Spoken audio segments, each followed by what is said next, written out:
como ganhar um contrato privado. Voltei, cara. Agora eu voltei para falar, talvez, sobre o tema que mais chama atenção aqui no iConstruction. E também no mundo real, né?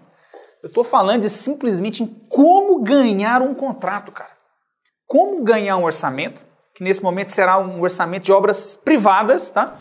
E depois o Daniel vai falar bastante sobre ganhar de obras públicas. Isso mesmo. Então nós vamos falar hoje, agora, nesse momento, sobre como ganhar uma obra privada especificamente. Deixa eu te explicar a melhor forma como eu vou abordar essa estratégia com você, tá certo? Depois de tudo que nós passamos nos conteúdos anteriores, se você fizer direitinho, cara, não tem jeito. Os clientes vão bater na sua porta para que você elabore as propostas comerciais, ou seja, os orçamentos para eles, entendeu? Então eu estou falando assim, os clientes vão bater a sua porta para você mandar as propostas de construção de casa, de prédio, de indústria, reforma, saneamento, sei lá, todo tipo de obra privada. Ou qualquer outro tipo de obra que eu falei, não sei essas aqui, tá bem? Então, tudo que nós mostramos anteriormente foi para preparar a sua empresa, criar um ambiente para que a sua empresa ficasse competitiva e para que você abrisse as possibilidades de participar de mais concorrências no mercado, de forma que seus orçamentos viessem em maior número e, além disso, que viessem com mais qualidade. O cliente conseguisse chegar e enxergar a sua empresa com mais qualidade no mercado e você estar preparado para fazer o seu papel, que é oferecer o melhor preço, qualidade e prazo, ok? Só que não tem jeito. Quando chega o edital de concorrência, por exemplo, ou quando chegar a proposta do cliente, que você tem que elaborar o orçamento, não tem jeito. Você vai ter que ralar um pouquinho. Ralar não. Montar algumas estratégias de forma que você tenha sucesso na obtenção desse contrato, tá? E é isso que nós vamos fazer exatamente agora. Eu vou passar algumas estratégias e pondo isto de forma bem possível, de forma que você talvez não tenha visto ou pensado, para que você e a sua empresa consiga se destacar no mercado da construção civil, tudo bem? Daniel e Guilherme, né, e eu montamos um fluxo que nós entendemos como infalível para obtenção de contratos. E vai ser a partir deles que você e a sua empresa, né, vai se guiar para o melhor desempenho comercial da sua empresa. Eu só peço encarecidamente uma coisa, tá? Por favor, faça todas as devidas alterações desse fluxo que nós vamos apresentar para você, adaptado à sua empresa e às estratégias que funcionam dentro da sua empresa. Ou seja, isso quer dizer que não existe uma única forma de ganhar contrato, porque se fosse assim, só existia uma empresa no Brasil que prestava serviço para todos os tipos de obra, né, no Brasil inteiro, tá certo? Então, ou seja, faça as devidas alterações, né, tirando aqueles pontos que talvez não funcionem dentro da sua empresa e coloque os pontos positivos, mas colocando desse modelo que nós vamos apresentar, tenha certeza que os bons resultados vão acontecer.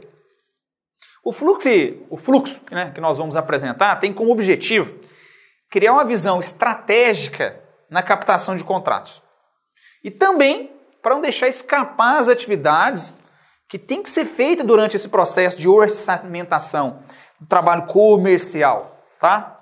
Eu só reitero que nesse modo estou dizendo que são para contratos privados, uma vez que o fluxo de contratos públicos, pode ter certeza, é bem diferente do contrato privado. Tudo bem?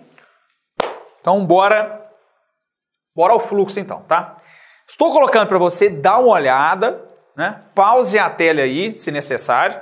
Já peço, cara, fique aí uns 20 segundos observando todos esse fluxo que estou te apresentando agora. Fez sua leitura? Tá. Eu vou acompanhar com você, né? Eu vou ficar aqui no cantinho da tela enquanto eu faço a leitura. Vamos lá. Começando pela primeira estratificação. O que é a primeira estrutura da analítica dessa avaliação, né? São 3 conceitos iniciais para a captação de um contrato privado. Primeiro, nós estamos falando das estratégias comerciais. Segundo, sobre a elaboração do custo para a operação, né, o custo da construção específica. E terceiro, sobre a estratégia de venda, que é o BDI. Ficou claro para você? Então vamos aos detalhes de cada um agora. Tá? Falando da primeira, quero falar então sobre estratégias comerciais. Dentro das estratégias comerciais, eu quebro em mais algumas outras etapas, aí 5 etapas ao longo desse processo. Quais são elas?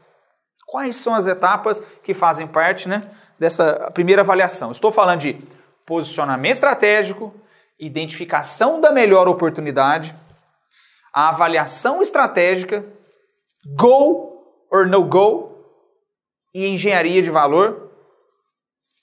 Basicamente, essas 5 aqui, tá? Esse desafio da engenharia, depois por último, ok? First thing first. Qual é, então, a primeira atividade, já indireta, tá? Qual é a primeira atividade que você deve iniciar? Então, eu estou falando de posicionamento estratégico. Posicionamento estratégico. O que trata esse posicionamento estratégico, então? Esse é o primeiro ponto para se ganhar um contrato, tá? O que eu posso dizer é que, às vezes não, a maioria das empresas que a gente atua, eu vejo essa falta de posicionamento estratégico, às vezes. Então, o erro pode começar por aí. A falta do entendimento desse posicionamento estratégico das empresas desdobra na falta de competitividade ao longo do processo da captação de uma obra privada. É mais ou menos assim, para você entender. Ó. Imagina que você é dono de um restaurante vegetariano, tá? Lá, você mora em Recife, tem um restaurante vegetariano. Daí chega um cliente querendo um rodízio de churrasco. Porra, esse mandou bem, né? Você vai atender ele? Sim ou não? Eu vou atender, Murilo, porque eu não quero perder clientes. Sabe por quê, né? Porque na minha cozinha eu já tenho experientes cozinheiros. Então, aqui na frente tem um excelente fornecedor de carnes. Eu posso ir lá, pegar essa carne e pedir para a minha equipe de cozinheiro fazer essa porção boa, né, de picanha para ele, entregar, claro, satisfazer o cliente. Porque o importante aqui é a venda, a gente aqui faz tudo, embora seja vegetariano. Cara, fala a verdade. Você acha que isso realmente vai acontecer? Mesmo numa crise? Acho que tudo isso vai acontecer? Difícil. Pode até acontecer, difícil.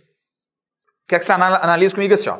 Que embora o setor de mercado atuante, no caso do restaurante, é vender comida e ter profissionais que possam cozinhar vários tipos de comida, a atuação do nicho de mercado daquele restaurante em específico é o mercado vegetariano. Ou até um mercado vegano, assim, indo um pouco mais profundo, tá? Ou seja, seu posicionamento estratégico de mercado é atuar com clientes, né, o atendimento a clientes cujo principal princípio é não vender carne. E essa mesma comparação que eu quero que você faça para o mercado da construção civil.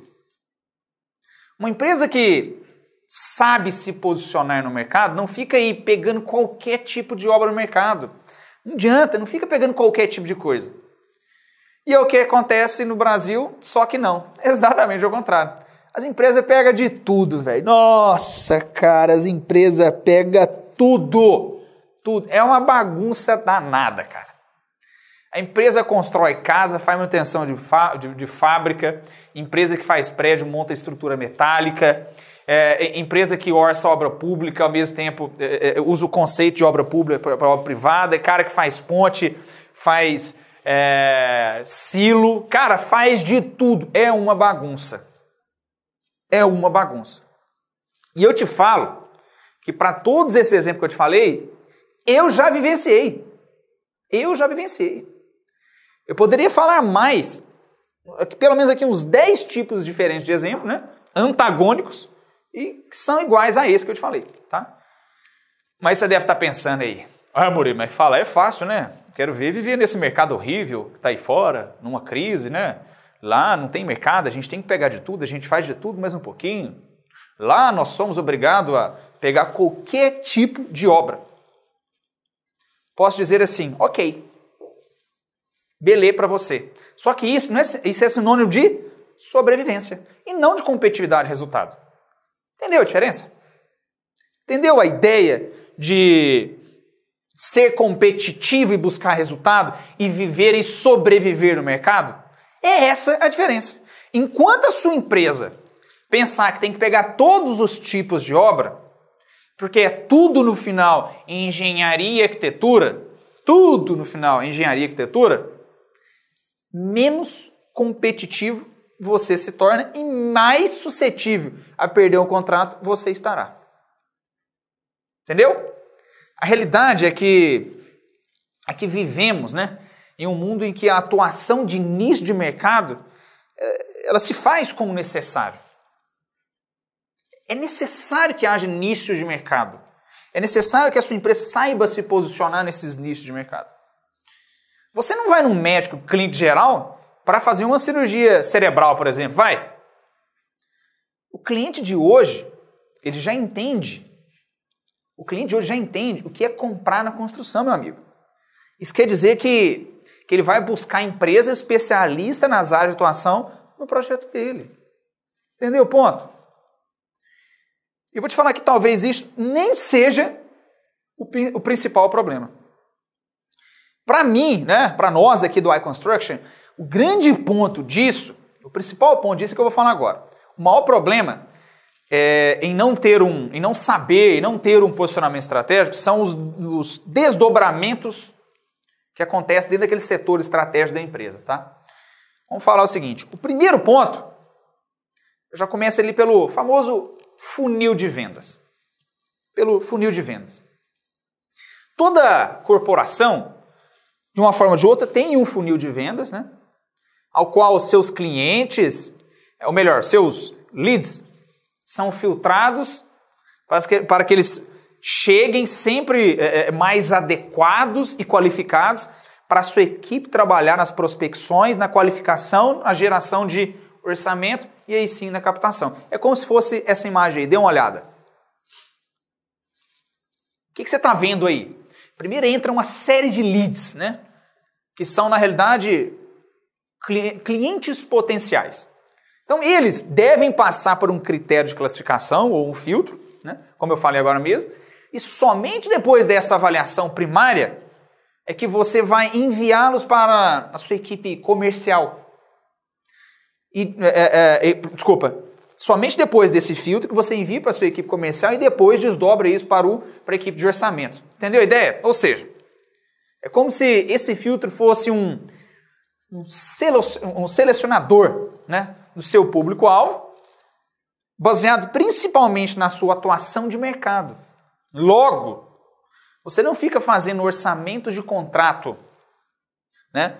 Você não fica fazendo orçamentos de contratos que não fazem parte do seu mercado. Você não fica gastando fosfato, energia, tempo, recurso para aquilo que não faz parte do seu nicho de mercado. E quais são as consequências, os desdobramentos disso aí então? Tendo como são dois. Primeiro, e de suma importância, é que a partir desse filtro, melhor dizendo, a partir desse posicionamento estratégico, que as suas estratégias de marketing vão começar a atuar. A sua equipe de marketing tem que ter ativamente, né, atuar ativamente nos clientes que estão dentro dos seus limites de atuação no seu nicho de mercado. E quando essas informações de atuação de mercado estão claras para a equipe de marketing, a eficiência das campanhas publicitárias, das campanhas de marketing, elas são muito melhores. Mais qualificado chega o lead, mais fácil é para a sua equipe trabalhar. Eles vão trazer mais resultados, então, em termos de qualidade e quantidade para a sua equipe comercial. No caso contrário, quando você não tem um posicionamento bem definido no mercado, se fica aí pegando de tudo, construindo de viaduto até prefeitura, né, reforma de banheiro de prefeitura ou de shopping, você não vai, no final das contas, ter competitividade nenhuma. Ou, desculpa, nenhuma é até sacanagem, mas pouquíssima competitividade. Você entra no nicho de mercado de todo mundo. E isso que eu estou falando, cara, é fato. Isso é fato. Isso acontece no mercado e é o que falta de competitividade para as empresas. Tá? E o segundo ponto, a segunda consequência do desdobramento que eu estou falando, é até mesmo para com a produção dos orçamentos. Tá? Entenda que a partir do momento que você não tem uma definição de atuação do nicho de mercado, vai chegar todo tipo, né? Chega todo e qualquer tipo de orçamento para a sua equipe fazer. Concorda? Isso quer dizer que os profissionais que estão lá, né, profissionais de orçamento, estão lá fazendo o trabalho, pode ser que eles não tenham capacidade para fazer aquele tipo de orçamento. Isso pode ser até fácil de resolver, né? Você pode terceirizar uma empresa de orçamento para poder fazer aquilo. Ok, acho justo, isso pode acontecer e acho como necessário às vezes. Só que nós entendemos que não é por... Não está aí esse grande, não é só nesse grande problema que eu vejo. Né? O grande problema é o tempo e recurso. Veja a figura de novo, para você entender o que eu quero dizer. O tempo e o recurso são limitados, meu amigo. Eles são limitados. Por mais que você queira terceirizar, seu recurso é limitado, ele não é infinito. E o tempo também. Não adianta sair colocando tudo para... Como é que eles falam? Não, joga tudo para dentro da casa que a gente faz aí o orçamento. Isso não funciona. Toda vez que você coloca um projeto fora do seu nicho de atuação, sua equipe tem que dedicar mais tempo para aprender a fazer aquilo, né? Aprender a fazer decentemente, é claro. E além disso, né, eles estão deixando de atuar na elaboração de orçamentos que eles são mais competitivos no nicho de mercado que você atua. Ou seja, tempo e recursos são limitados. Saber posicionar a empresa e colocar nicho de mercado é a melhor solução. Eu entendo assim que a melhor solução é melhor você pegar 5 propostas para uma concorrência e dedicar seu tempo em fazer um trabalho conciso junto ao cliente, trazendo novas soluções, que isso vai se passar inclusive na engenharia de valor, tá? Nós vamos falar um pouco mais adiante, do que efetivamente pegar 10 orçamentos para uma equipe limitada em tempo e recurso e não conseguir atuar direito em todos os projetos. Esse é o ponto. Esse é o ponto. Quanto mais a fundo você for, quanto mais você, lá vai eu com essa porra de palavra de novo, desafiar um projeto, maior sua chance de trazer novas possibilidades não pensadas pelo cliente e a sua empresa ser concebida com esse contrato. Entendeu a ideia? Ficou claro? Resumo é o seguinte: tenha sempre um posicionamento estratégico bem definido para a sua empresa. E foque o tempo naquilo que a sua empresa saiba fazer de melhor. Antes que você venha com esse pacote mimimi, né? Isso não quer dizer que você não vai atuar em outros mercados. Não, calma. Você vai. Mas isso faz parte de um novo reposicionamento de mercado estratégico, tá? Que sua empresa pode fazer e deve, mas de forma estruturada e pensada. As coisas não funcionam simplesmente jogando orçamento para dentro de casa, prospectando nicho diferente, entendeu? A empresa tem que pensar em qual novo nicho de mercado atuar, saber se posicionar, criar novo funil de venda, treinar a equipe para aí sim fazer orçamento e saber desafiar um projeto decentemente. É assim que funciona. E para fechar essa etapa, eu quero que você lembre de uma coisa importantíssima. Antes de sair prospectando, né, novos clientes, use o conceito da regra 10 de ouro. Tá? Todo projeto tem oportunidades. Sua equipe comercial deve explorar o conceito de cross-selling. O que é cross-selling? É explorar a ideia de trazer novos contratos, aprofundando nas possibilidades de clientes existentes. Tá? Existe um consultor de marketing norte-americano chamado Philip Kotler. Né? Tem uma frase famosa dele, não nem uma frase, um conceito, né, um estudo que ele fez, que diz o seguinte, ó, abre aspas, conquistar um novo cliente custa de 5 a 7 vezes mais do que manter um atual. Sabia disso? Ou seja, você gasta de 5 a 7 vezes mais para buscar um novo cliente do que criar novas formas de desenvolver no próprio cliente. De forma geral, as empresas fazem muito esforço na captação de novos clientes, investem milhões em estrutura, né, física, em propaganda para chamar a atenção, mas praticamente esquece que vale muito mais a pena construir um relacionamento a longo prazo com esse cliente do que apenas realizar uma nova venda com um novo cliente. Tá? É melhor você criar junto ao seu cliente. Somente a partir do momento, então, que você esgotar essas possibilidades junto ao seu cliente, que você deve partir para um novo fundo de prospecção, tá? Que é exatamente aquele funil de vendas que eu te mostrei. Claro que é um funil maior, é um trabalho mais delicado, você tem que desenvolver junto à sua equipe de estratégia de marketing, ok? Tá? É dessa linha. E esse tipo de prospecção é uma prospecção, lembra, volta a falar, proativa.